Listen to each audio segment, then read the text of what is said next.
Sumber daya manusia dan desain kerja. Pada pertemuan ini kita akan membahas bagaimana organisasi mengelola sumber daya manusia sebagai aset strategis yang berperan penting dalam keberhasilan perusahaan. Kita juga akan mempelajari tentang desain kerja, yaitu bagaimana perusahaan merancang, menyusun, dan mengatur tugas, tanggung jawab, serta hubungan kerja yang agar lebih efektif, efisien, dan memuaskan. Seluruh pembahasan merujuk pada buku materi pokok manajemen operasi bisnis dan dilengkapi contoh-contoh praktis agar Anda dapat memahami konsep secara lebih mudah dan aplikatif.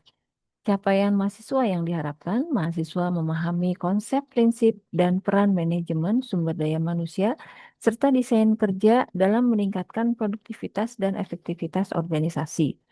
Mahasiswa mampu menjelaskan hubungan antara pengelolaan SDM, pembagian tugas, dan perancangan pekerjaan dengan pencapaian kinerja perusahaan. Mahasiswa memiliki pemahaman yang komprehensif mengenai strategi pengelolaan tenaga kerja sebagai aset penting organisasi.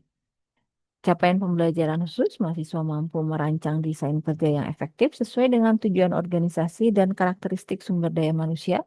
Mahasiswa mampu menyusun pembagian tugas dan tanggung jawab secara jelas untuk meningkatkan koordinasi dan efisiensi tim kerja.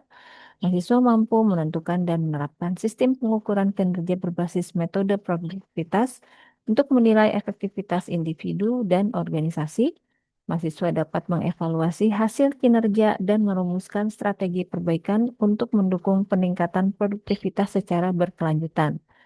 Pada sesi 3 ini, mahasiswa akan mempelajari konsep dasar, peran, dan penerapan manajemen sumber daya manusia dalam konteks manajemen operasi, serta memahami bagaimana desain pekerjaan dirancang untuk meningkatkan aktivitas, efisiensi, dan produktivitas organisasi. Materi juga mencakup berbagai pendekatan dalam pengelolaan tenaga kerja, termasuk pengembangan keterampilan, pemberdayaan, serta evaluasi kinerja karyawan untuk mendukung pencapaian tujuan perusahaan.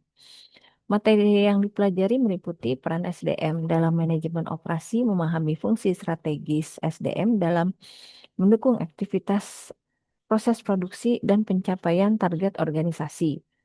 Desain pekerjaan dan spesialisasi tenaga kerja mempelajari perancangan pekerjaan, pembagian tugas, dan fokus pada pengembangan kompetensi karyawan. Job enlargement, job rotation, dan job enrichment mengenal pendekatan pengembangan pekerjaan dan meningkatkan motivasi, keterampilan, dan kepuasan kerja karyawan. Self-directed teams dan pemberdayaan karyawan memahami pentingnya kerjasama tim, kolaborasi, dan otonomi karyawan dalam mendukung kinerja organisasi. Pengukuran produktivitas dan metode evaluasi kinerja mempelajari cara menilai kinerja individu maupun tim melalui indikator produktivitas dan standar evaluasi yang tepat merupakan materi terakhir yang dipelajari. Tetap semangat dan jangan lupa mengerjakan tugas.